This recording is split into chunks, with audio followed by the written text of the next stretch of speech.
There's a feeling you've been chasing for a long time. You might not have a name for it, but you know the sensation exactly. It arrives when someone picks you, when they stay, when they reach for you first, when they make it clear that out of everyone available to them, they want you. And for a moment, something in you exhales. Something that was braced finally softens. That feeling isn't love, but it lives in the same neighborhood, and the resemblance has been costing you more than you know.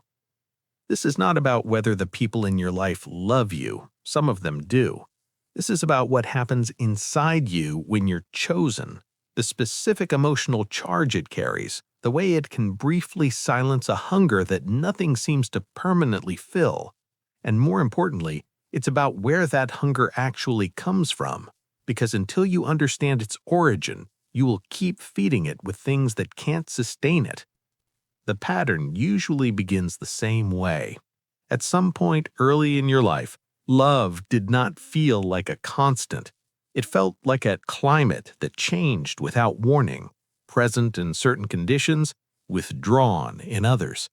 Maybe a parent was emotionally available only when you performed well, or stayed quiet, or managed your needs carefully enough not to become a burden. Maybe affection in your house arrived as a reward and disappeared as punishment. Maybe you simply couldn't predict it, and that unpredictability taught your nervous system something it never forgot.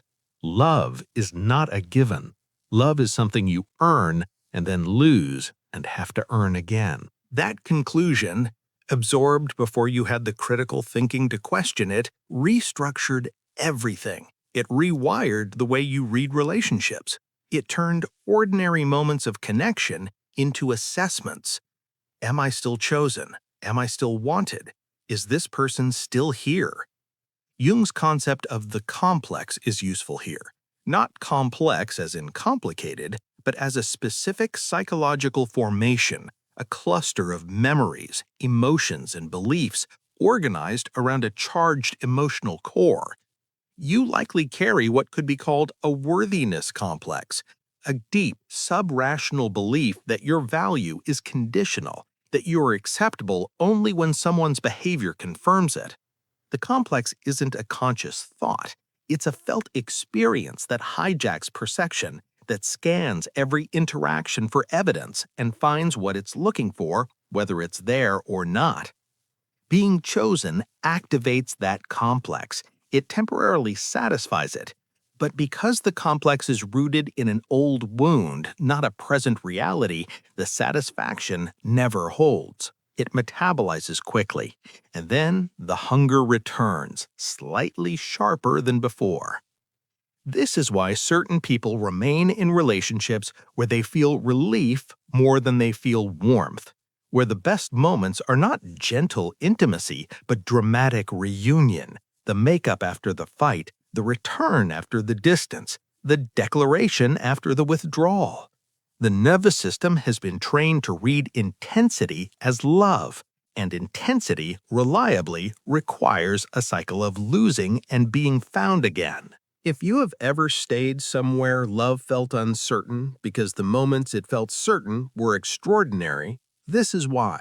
You weren't addicted to the person. You were addicted to the proof, to the temporary resolution of a question that started long before they ever appeared in your life. Jung understood that what we are compelled to repeat in adult relationships is never random. It is always a restaging of something unresolved. The psyche is not trying to punish you by pulling you back to painful dynamics. It is trying, in its oblique way, to finish something, to get a different outcome in a situation that feels, underneath the adult details, exactly like the original one. To finally be chosen by someone who feels emotionally like the person who once couldn't. The tragedy is that even when you succeed, even when this person stays, chooses, commits, the wound doesn't close, because the wound was never really about them. The relational cost of this pattern is specific and serious. When being chosen becomes a substitute for feeling loved, you stop being a participant in your relationships and become an auditioner. You monitor rather than connect. You interpret neutral behavior as potential withdrawal. A slow text response is a verdict. A quiet mood is evidence. You read emotional temperature constantly, not because you're anxious by nature, but because you learned early that shifts in other people's feelings had direct consequences for your safety. This keeps you permanently one step outside your own experience. You cannot be present in a relationship while simultaneously surveilling it. You cannot receive love fully when part of you is always braced for it to be revoked. And the people you choose? Often without realizing it, you choose people who recreate the original conditions well enough for the old resolution strategy to feel relevant. Not because you want to suffer, but because familiar emotional terrain, even painful terrain, registers as navigable. The nervous system prefers known suffering to unknown safety. That's not a flaw. That's how threat detection systems work when they've never been updated. The shift begins not with choosing differently, but with understanding what you've been choosing for. When you feel that specific relief of being picked, pause there, not to reject the feeling, but to get curious about it. Ask honestly, is this the warmth of genuine connection, or is it the temporary quieting of an old alarm? Because those feel similar from the inside, especially if you've never clearly experienced one without the other. The Jungian path here is integration, bringing the complex into consciousness rather than letting it operate invisibly. The worthiness wound needs to be seen as a wound, not as an accurate assessment of your value. That requires something most people find genuinely difficult: sitting with the discomfort of not knowing whether you're loved without immediately reaching for evidence or performing for reassurance. That discomfort is the gap between who you have been and who you're becoming. In that gap lives a question that changes everything once you're willing to take it seriously. What would it mean to love myself with the constancy I have been seeking from others? Not as a self-help slogan, as a real practice, as the actual transferring of authority over your worth from the external world back to your own interior. Because here is what becomes possible when that transfer begins. You stop needing the person in front of you to prove something. You stop auditioned and start arriving. Relationships shift from places where you seek resolution to places where you offer presence. And for the first time, you can actually feel what's there, not filtered through the urgent question of whether you're still wanted, but as simple, present human contact.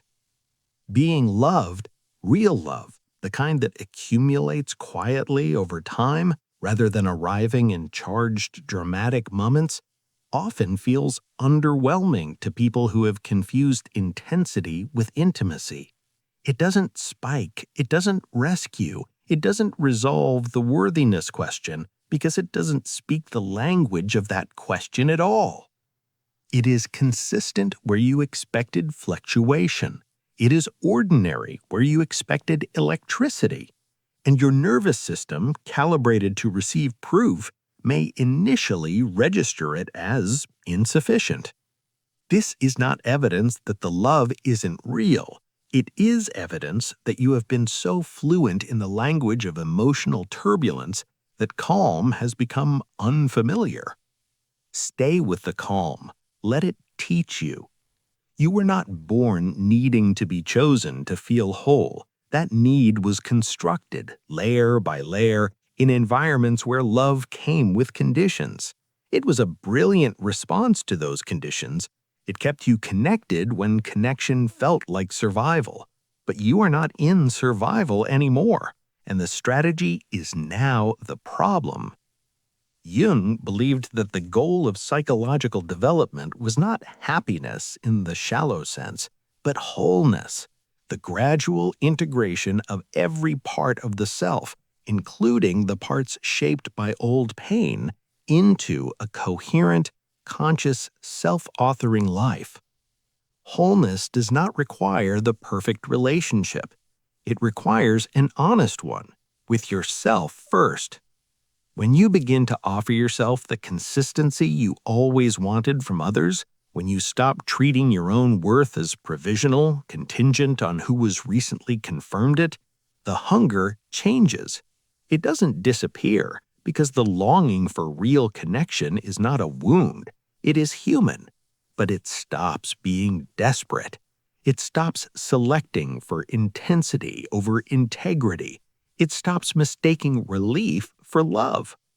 And eventually you find that being chosen by someone who genuinely sees you, not as a need resolved, but as a person recognized, feels entirely different from everything you'd been calling love before.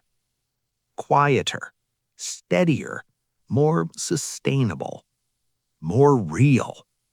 The difference, when you finally feel it, is not subtle at all.